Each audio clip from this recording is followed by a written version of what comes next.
오늘 리빌딩 네 번째 시간. 오늘 제목은 예배입니다. 우리 함께 따라해 볼까요? 예배.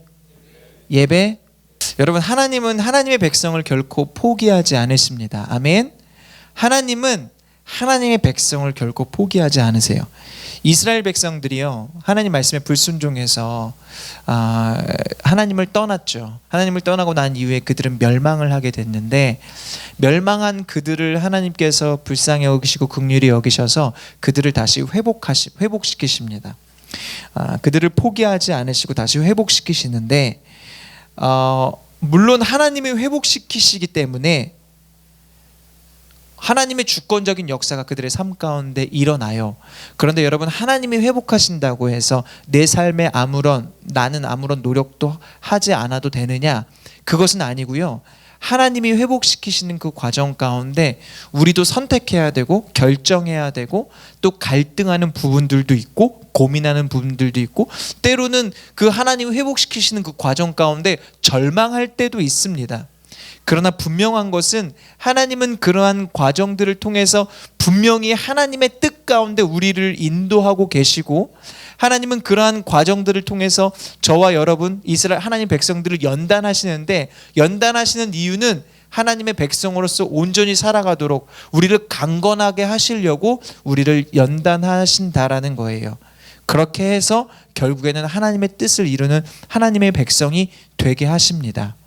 하나님이 그렇게 하나님의 백성을 결코 포기하지 않으신다라는 거예요. 그리고 하나님의 백성을 회복시키시는데, 오늘 우리가 함께 보고 있는 이 느헤미야 말씀도 사실은 같은 맥락의 말씀이에요. 결국 하나님이 이스라엘을 회복시키신다라는 것이거든요. 절망 가운데 있는, 멸망에서 완전히 망해버린 이 이스라엘을 하나님이 회복시키실 것이다. 그 회복의 과정이 기록되어 있는 성경이 바로 이 느헤미야예요. 여러분, 하나님의 은혜로 이스라엘이 회복이 되거든요. 이스라엘이 회복이 돼서 이제 하나님이 우리를 정말 회복시키실 것이다 라는 기대감을 가지고 이스라엘 백성들이 예루살렘으로 돌아갑니다. 예루살렘으로 돌아가서 그들이 한 게 뭐냐면, 우리 힘을 모아서 빨리 예배당을, 예루살렘 성전을 재건하자. 그래서 하나님께 예배를 드리자라고 이야기를 해요. 그래서 그들이 아무것도 없는 상태에서 온 힘을 다해서 성전을 재건하거든요. 그리고 난 다음에 하나님께 예배를 드렸어요. 근데 예배를 막 드렸는데, 예배를 드렸는데도 불구하고 처음에는 기뻤죠. 감사했죠. 근데 시간이 지나면 지날수록 예배는 드리는데 내 삶에 어떤 변화가 없고 내 삶에 아무런 하나님의 역사가 일어나지 않는 거예요. 그러다 보니까 뭐지? 하나님 우리를 회복시키신다고 했는데, 우리가 이렇게 예배하면 하나님이 일하실 줄 알았는데 왜 하나님의 일하심이 내 삶 가운데 나타나지 않지?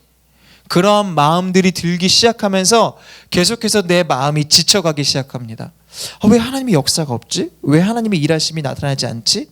그러다가 외부에서 오는 방해와 외부에서 오는 우리가 예배하고 하나님의 백성으로 살아가려고 하는데 절망스러운 그러한 고난과 고통은 계속해서 이어지니까 결국엔 이스라엘 백성들이 점점 마음에 힘이 빠지게 되고, 그러다가 완전히 절망하는 상태에 이르게 됩니다.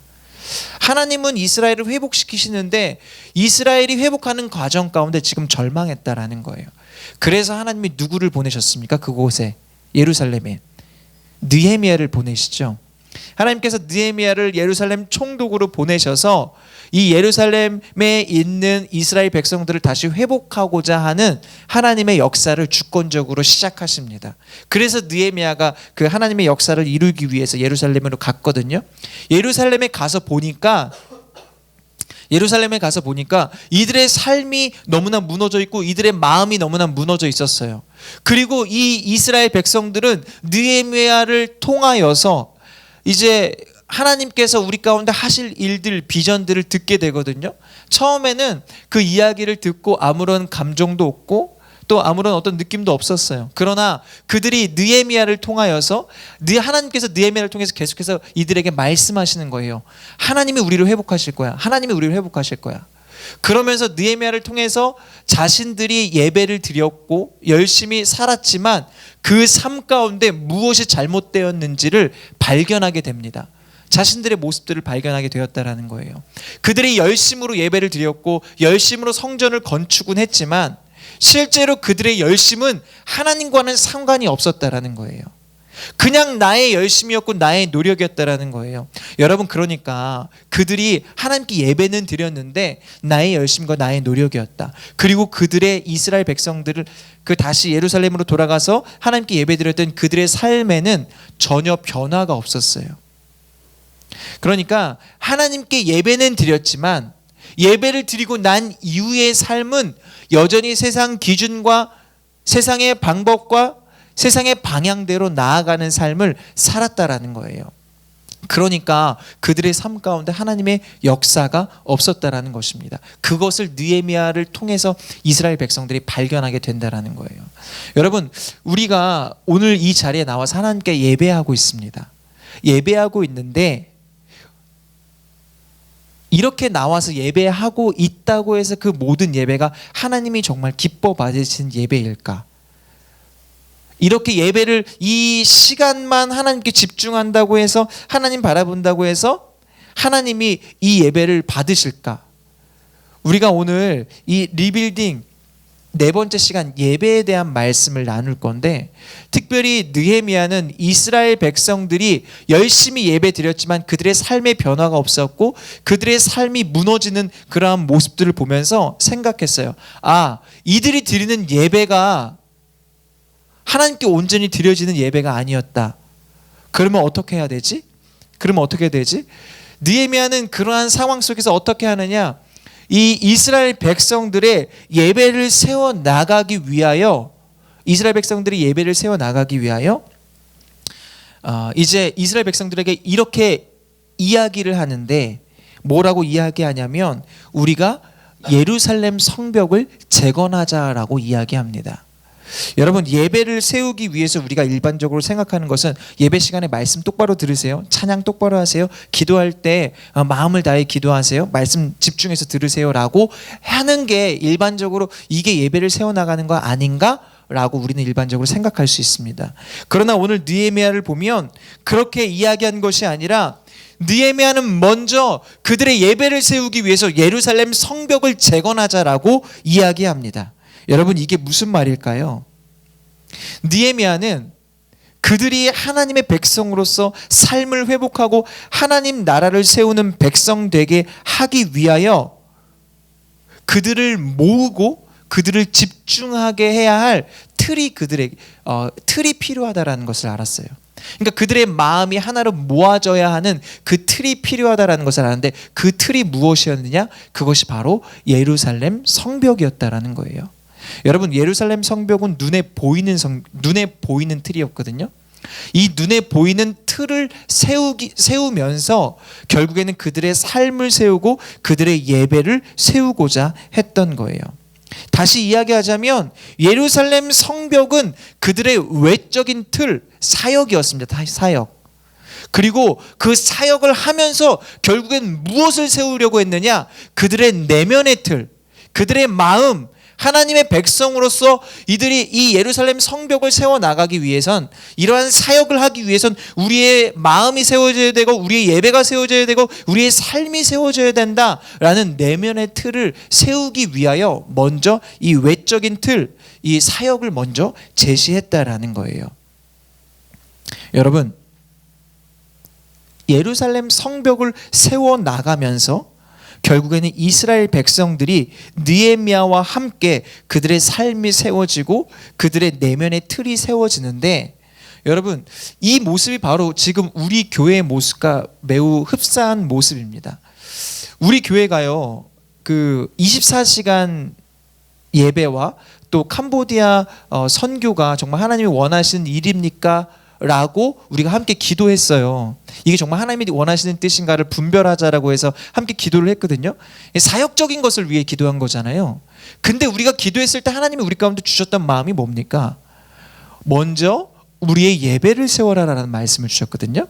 우리의 예배를 세우고 또 우리의 서로 성도들을 세워나가고 함께 우리 성도들을 믿음으로 세워나가라라는 그러한 마음을 주셨거든요. 그러니까 우리의 사역이 세워지기 위해선 먼저 우리의 예배가 세워져야 된다라는 거예요.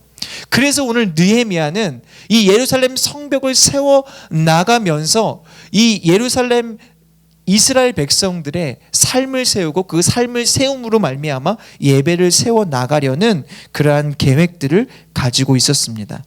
여러분, 그렇다면 이 느헤미야는 이스라엘 백성들의 삶을 세우기 위하여, 이러한 내면의 틀을 세우기 위하여 어떻게 했나? 먼저 오늘 말씀을 통해 느헤미야가 어떻게 이스라엘 백성들의 내면의 틀을 세웠는지를 함께 좀 나눠보도록 하겠습니다. 여러분, 내면의 틀을 바로 세우기 위해서는요, 가장 먼저 하나님과의 관계라는 전제가 있어야 돼요. 우리 함께 따라해 볼게요. 하나님과의 관계.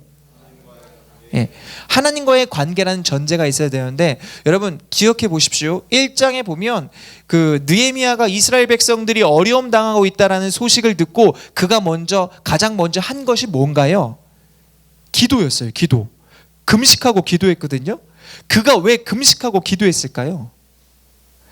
느헤미야에게는 이런 전제가 있었어요. 하나님은 나의 기도를 통하여서 일하시는 하나님이시다. 그러한 전제가 있었다는 거예요. 그래서 그가 금식하고 기도했거든요. 여러분이 어려운 일이 있을 때 누구한테 가서 이야기합니까? 아, 이 사람은 내 이야기를 좀 들어줄 것 같아 라고 하는 사람한테 사실 이야기하거든요. 느헤미야도 마찬가지예요. 하나님은 나의 기도를 통해서 일하시는 하나님이시다. 하나님은 분명 우리 이스라엘 민족을 회복시키실 것이다 라는 그 전제가 이 느헤미야에게는 있었어요. 그래서 하나님께 먼저 금식하고 기도할 수 있었습니다. 여러분, 하나님이 어떤 하나님이신가요? 여러분, 하나님이 여러분에게는 어떤 하나님이세요? 여러분 생각해 보십시오. 하나님은 지금까지 우리를 위한 구원의 역사를 단 한 번도 중단한 적이 없으신 하나님이세요. 또 저와 여러분을 새롭게 하는 역사를 멈추신 적이 단 한 번도 없고요. 모든 것을 합력하여 선을 이루게 하시는 하나님의 그 역사를 한 번도 멈추신 적이 없습니다. 혹여나 이 안에 하나님 어떤 교회로 인해서, 어떤 사역으로 인해서, 또 어떤 신앙생활 하다가 상처받고 어려움 당하신 분들이 계실 수도 있습니다. 여러분, 그러나 분명한 것은요, 하나님은 끊임없이 그러한 저와 여러분을 치유하고 회복시키시기를 원하시고 그러한 과정 가운데 저와 여러분을 인도하고 계시는 줄 믿습니다. 여러분, 하나님은 정말 신실하시고 하나님은 그러한 역사를 분명히 이루십니다. 여러분, 우리 교회가 기도하는 기도 제목들이 그동안 기도했던 제목들이 있었어요. 예를 들어서 저희가 학원에서 예배 드릴 때에는 하나님, 우리가 안정되게 예배 드릴 수 있는 장소를 주십시오라고 기도했더니 하나님이 이렇게 안정된 예배 장소를 주셨고요. 또 하나님, 우리 교회가 하나님 성도들의 일상에서 하나님 나라를 세워가는 교회가 되게 해주십시오라고 기도했을 때, 여러분, 성도들의 일상에서 세워가는 그 하나님 나라라는 이게 얼마나 막연하게 다가오십니까? 그런데 하나님께서는요, 이 하나님 나라를 어떻게 세워나가고 하나님 나라가 어떻게 우리 가운데 확장되어 가고 있는지를 우리의 기도를 통해서 알게 하셨다라는 거예요. 우리의 삶의 영역들은요, 그냥 내가 삶을 살아가는 영역에 불과했지만 우리가 그곳에서 하나님께 기도하고 하나님께 부르짖음으로 말미암아 그곳이 하나님의 역사가 나타나는 장소가 되게 하셨고 그곳 가운데 하나님의 일하심이 시작되었다라는 거예요. 그렇게 하나님 나라를 우리의 삶 가운데 구체적으로 확장시켜 나가고 계시는 그런 하나님의 일들을 우리를 통하여서 보게 하셨습니다. 예, 여러분, 하나님은 이렇게 우리 기도를 통해서 일하시고 역사하시는 하나님이시다라는 거예요. 여러분은 지금 하나님과의 관계에 있어서 여러분 어떤 전제를 가지고 계십니까? 느헤미야처럼 하나님은 나의 기도를 들어주시는 분이다라는 그러한 신실한 신 하나님을 온전히 신뢰하는 그러한 전제가 여러분 가운데 있습니까? 아니면 그냥 하나님은 멀리 계신 분이고 하나님은 그냥 살아서 계신다라고는 하는데 나와는 특별히 관계가 없으신 하나님으로 인식되어져 있으십니까?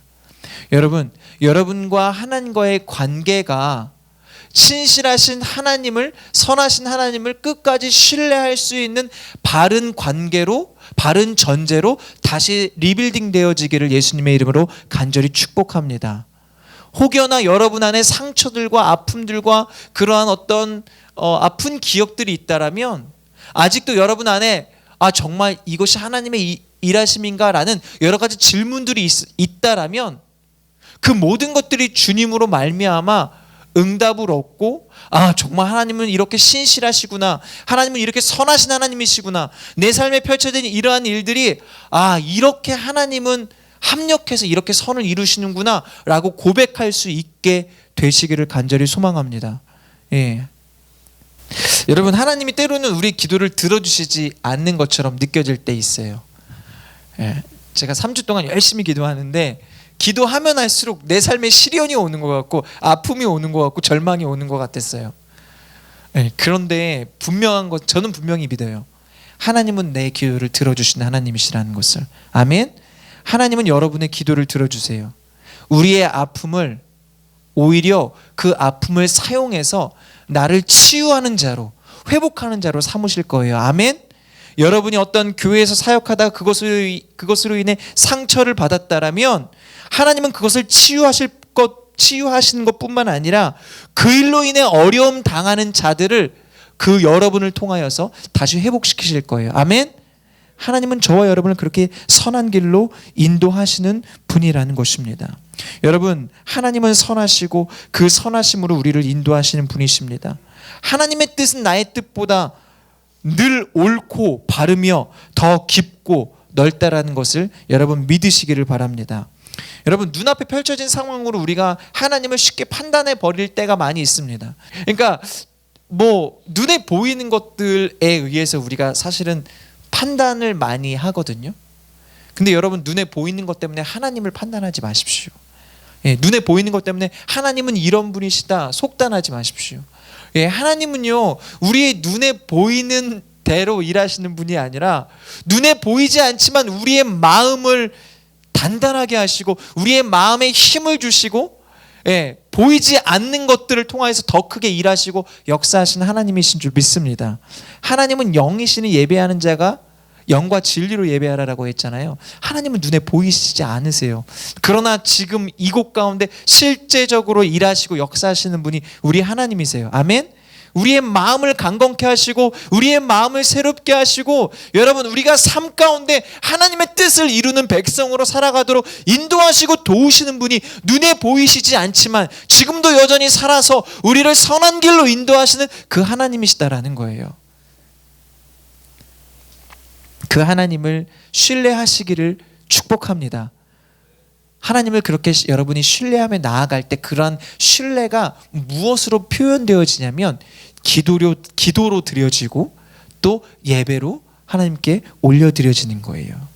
여러분, 우리가 그렇게 주님을 확신하며 기도할 때, 우리가 그렇게 주님을 확신하며 예배할 때 우리는 주님이 주시는 은혜를 더 충만하게 경험하게 될 것이고 더욱더 담대하게 하나님의 역사를 이루는 하나님의 백성으로서 살아가게 될 줄 믿습니다. 그러한 말씀이 바로 에베소서 3장 12절 말씀이에요. 우리 에베소서 3장 12절 말씀 함께 읽어보도록 하겠습니다. 시작.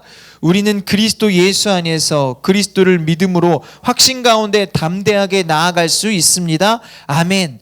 우리는 그리스도 예수 안에서 그리스도를 믿음으로 확신 가운데 담대하게 나아갈 수 있습니다. 예수님 때문에 우리는 담대한 인생을 살아갈 수 있습니다. 그 어떤 것도 그 무엇도 우리를 주님의 그 그리스도의 사랑에서 끊을 수 없어요. 주님이 우리를 그렇게 지키시고 보호하시고 인도하신다라는 거예요. 그 주님 안에서 날마다 담대함을 가지고 나아가는 우리 사랑하는 모든 성도님들 되시기를 축복합니다.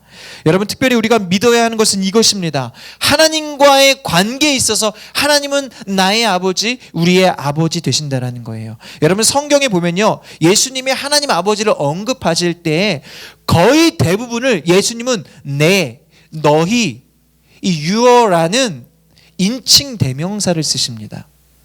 여러분, 하나님이 누구의 아버지신가요? 예수님의 아버지이시잖아요. 그런데 예수님은요, 그 하나님을 가리킬 때에 내, 너희 라는 단어를 사용하셨다라는 거예요. 이게 무슨 말입니까? 하나님은 예수님 자신의 아버지이시기도 하지만 우리의 아버지다라는 것을 저와 여러분 가운데 말씀으로 가르쳐주고 계신 거예요. 여러분, 하나님이 우리의 아버지시다라는 것을 예수님이 이렇게 우리 가운데 강조하시고 가르쳐주시는 이유가 뭘까요? 여러분, 그것이 바로 하나님과의 바른 관계의 출발점이기 때문에 그렇습니다. 여러분, 우리 함께 따라해 볼까요? 하나님은 나의 아버지이십니다. 시작. 아멘. 여러분, 성령님이 우리 안에 계시지 않으면 이 고백을 할 수가 없어요. 하나님, 예수님, 성령님, 그 성령님이 내 안에 계시지 않으면 하나님을 나의 아버지라 고백할 수 없어요. 여러분, 하나님과의 바른 관계를 맺지 못하면 신앙생활 자체가 부담스러워요. 그래서요, 하나님을 나의 아버지라고 믿지 않으면 예배 드리는 거 너무 힘들어요. 성경 공부하자고 하면, 말씀 과외하자고 하면 내가 저걸 왜 해? 라는 마음이 들어요. 기도하는 것도 어렵고요, 교제하는 것도 어렵고요, 교회에서 하는 모든 것들이 편하지가 않아요. 그리고 교회에서 사역하자라고 하면 그것이 일로 느껴져요. 왜 이런 것들이 왜 이렇게 느껴집니까? 하나님과의 관계가 바르지 않기 때문에 그래요. 하나님이 나의 아버지라는 것이 믿어지지 않기 때문에 그래요. 이스라엘 백성들도 마찬가지였어요. 이스라엘 백성들에게 하나님은 그들의 삶의 시작이고 그들의 민족의 시작이 하나님이었어요. 그런데 그들이 하나님과의 관계가 바르지 못하니까, 하나님을 떠나서 하나님과의 관계가 바르지 못하니까 무너진 성벽을 재건할 수가 없었고요, 그들의 삶 가운데 아무런 역사가 이루어질 수 없었다라는 거예요. 만약에 그들이 그렇게 하나님과의 관계가 회복되지도 않은 채 우리 예루살렘 성벽을 재건합시다라고 한다면 할 수는 있겠죠. 그런데 아주 힘들게 어렵게 하겠죠. 왜냐하면 내 일이 아니고 그건 하나님 일인데 내가 그걸 왜 해?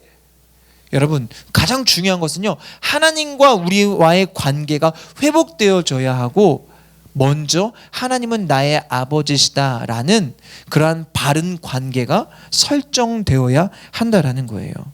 여러분,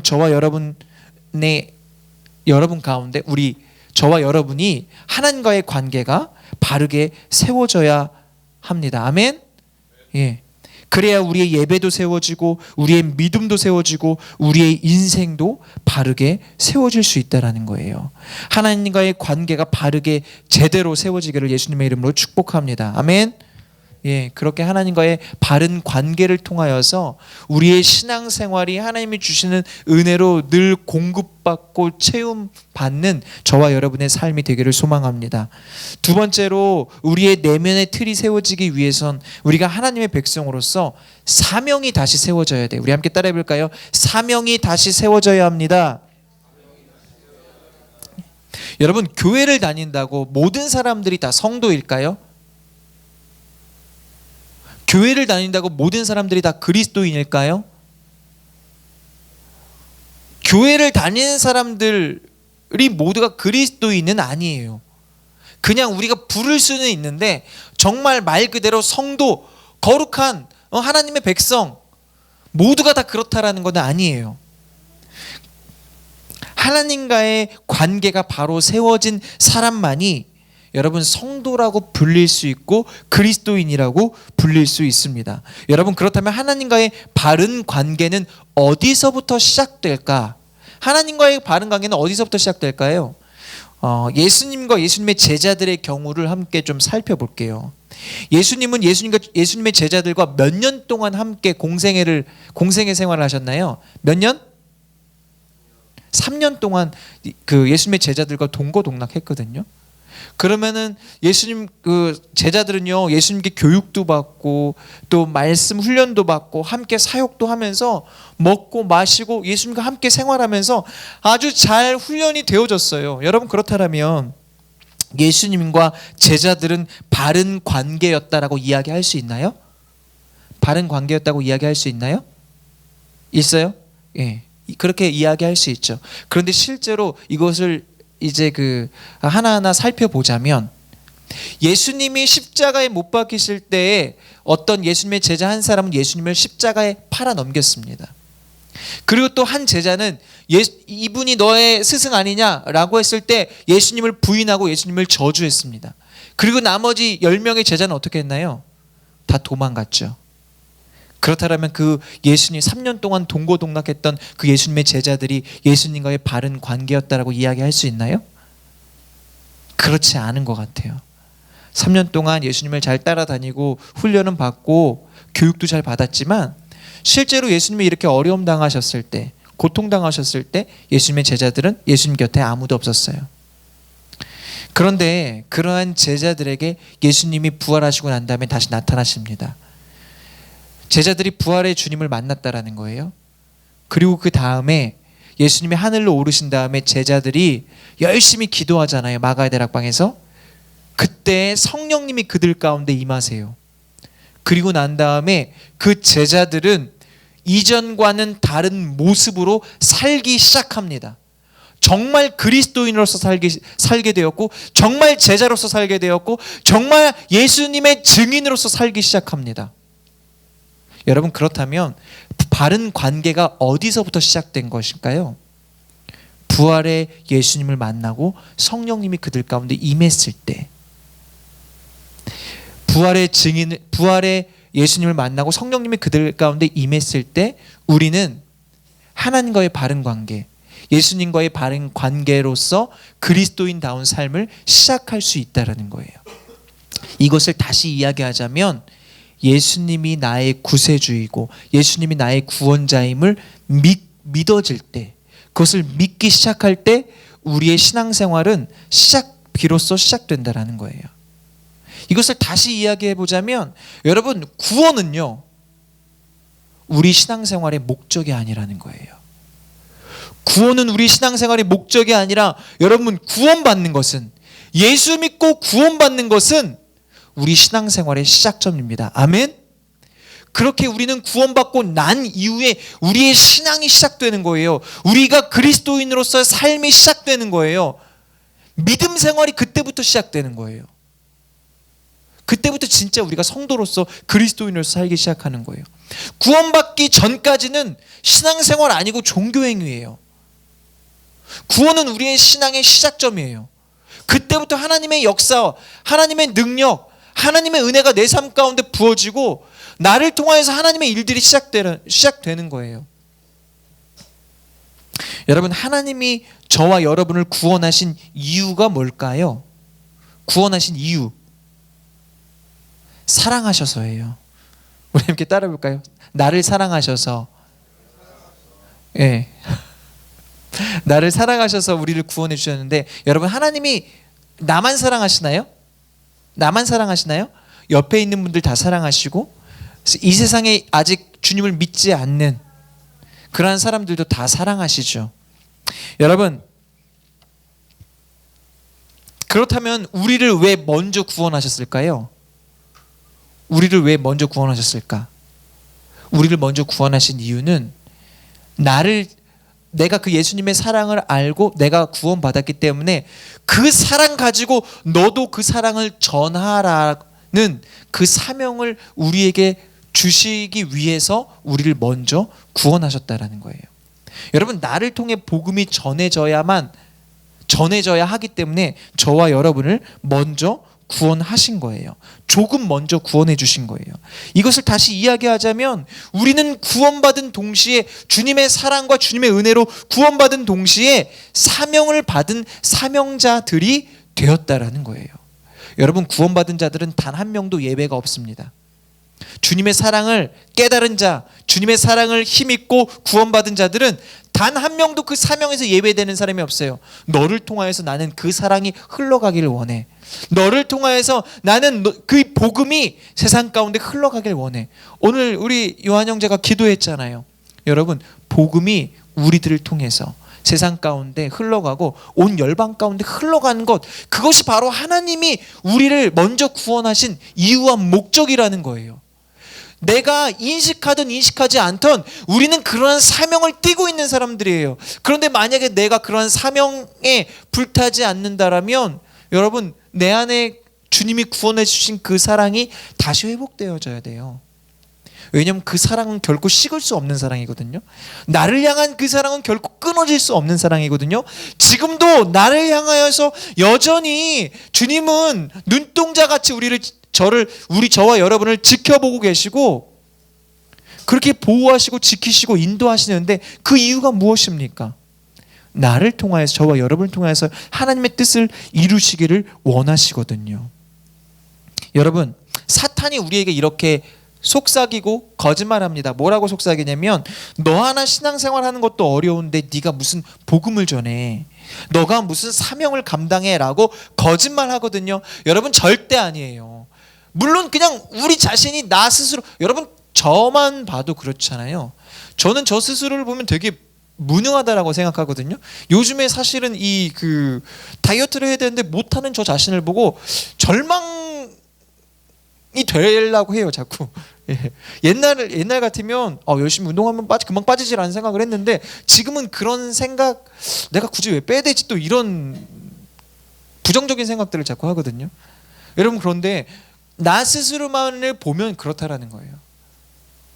그런데 여러분, 우리는 그냥 나 스스로를 보면 그렇지만 나를 구원하신 그 하나님을 바라보면 우리는 소망을 얻을 수 있죠.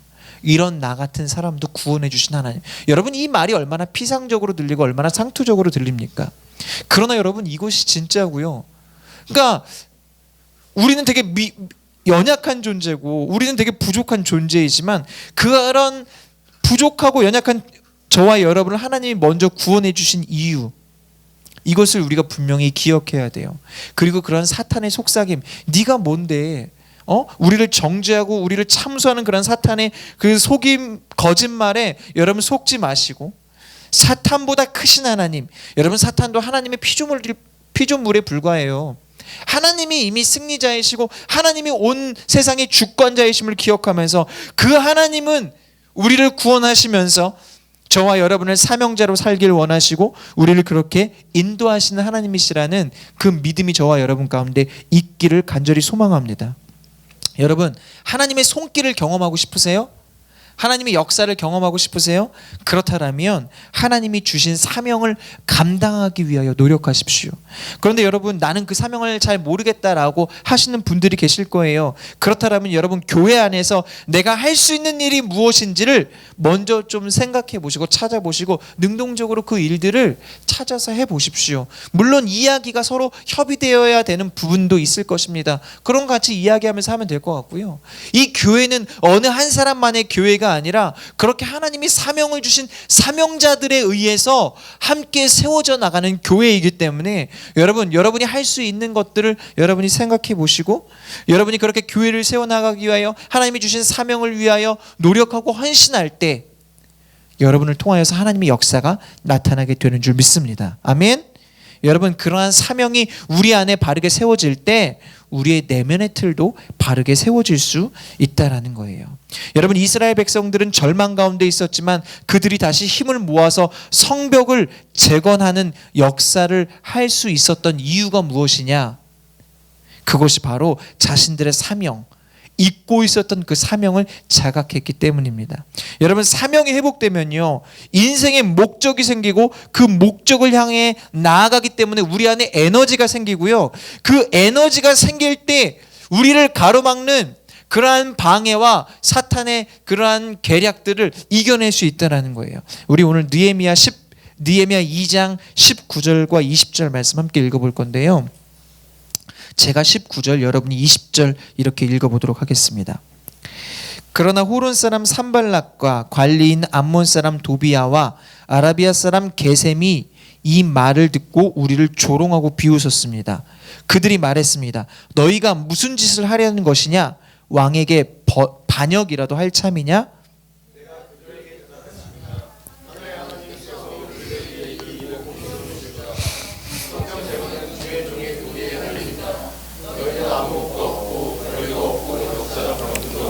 아멘. 상황만 보면 느헤미야가 이렇게 이야기할 수 없지만 그들은 사명을 자각했기 때문에 이렇게, 여러분 지금 이렇게 예루살렘 성벽을 재건하려고 할 때 그들을 방해하는 사람은 그 지역에서 영향력을 끼쳤던 사람입니다. 예, 영향력을 끼쳤던 사람이에요. 그들이 영향을 받을 수밖에 없는 사람이었어요. 그러나 그들은 담대하게 이야기하죠. 이것이 우리의 사명이고 너희는 하나님의 역사를 결코 막을 수 없다. 우리는 하나님의 뜻을 이루는 사람들이다 라고 담대하게 선포합니다. 여러분, 많은 사람들이 재물과 성공, 지위, 명예 등으로 자신을 바꿔보려고 했습니다.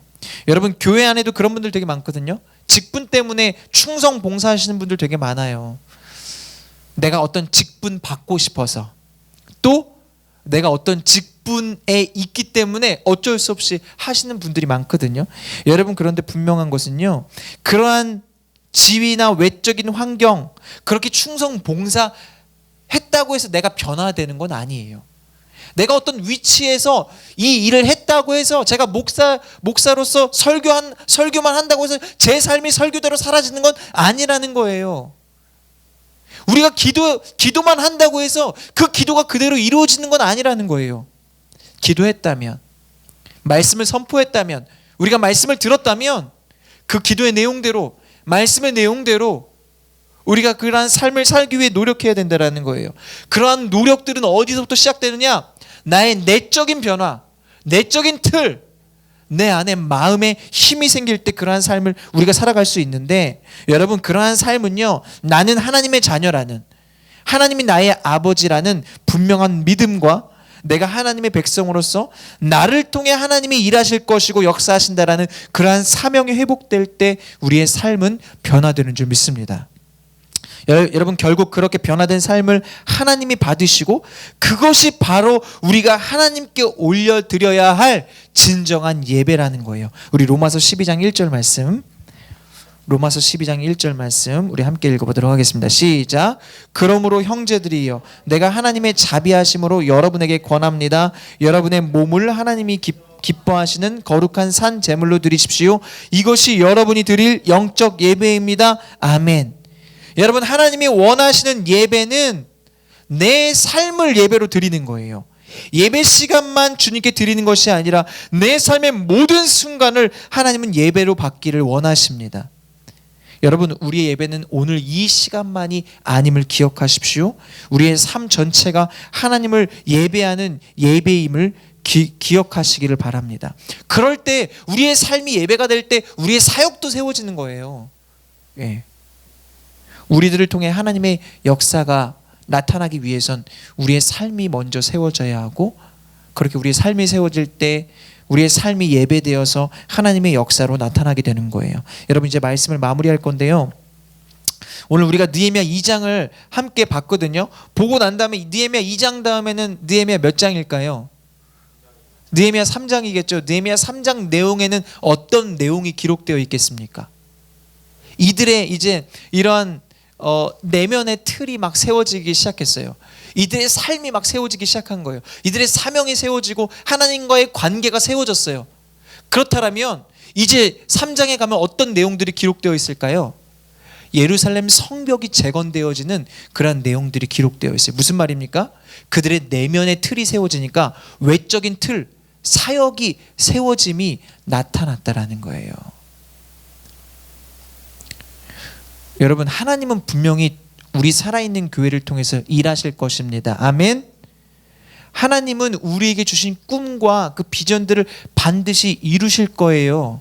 그런데 그러한 것들이 이루어지기 위해선 먼저 저와 여러분의 이 내면의 틀, 하나님과의 관계, 그리고 우리의 사명, 이것들이 먼저 회복이 되어야 돼요. 이것들이 회복이 될 때 우리의 삶이 예배가 되는 것이고, 우리의 삶이 예배가 될 때 하나님의 역사, 하나님의 그러한 일하심들이 우리들을 통해 나타나게 된다라는 거예요. 여러분, 기억하십시오. 하나님은 우리의 아버지 되십니다. 아멘. 그리고 우리는 하나님으로 말미암아 구원받고 우리는 하나님의 역사를 이루어 드리는 그러한 사명을 받은 사명자들입니다. 오늘 우리가 지금까지 우리 살아있는 교회가 기도하고 있잖아요. 무엇을 위해 기도합니까? 우리 살아있는 교회를 통하여서 성도들의 일상에서 하나님 나라를 세워주십시오. 우리 살아있는 교회를 통해서 청년들을 예수님의 제자 삼는 교회 되게 해주십시오라고 기도하잖아요. 그러한 사역들을 우리가 온전히, 그러한 하나님의 역사를 온전히 이루어드리기 위하여서 저와 여러분의 삶이 먼저 세워지고 그러한 삶을 하나님이 기뻐 받으시는 놀라운 일들이 일어나기를 간절히 소망하고, 여러분 우리가 기억해야 될 것은 예배는 오늘 이 시간만 드리는 것이 예배가 아니라 우리의 모든 삶이 예배라는 것을 저와 여러분이 늘 기억하시길 바랍니다.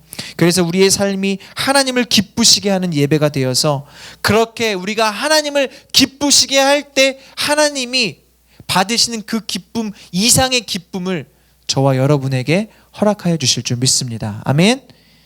그러한 기쁨을 누리게 되는 우리 사랑하는 모든 성도님들 되시기를 예수님의 이름으로 간절히 축복합니다.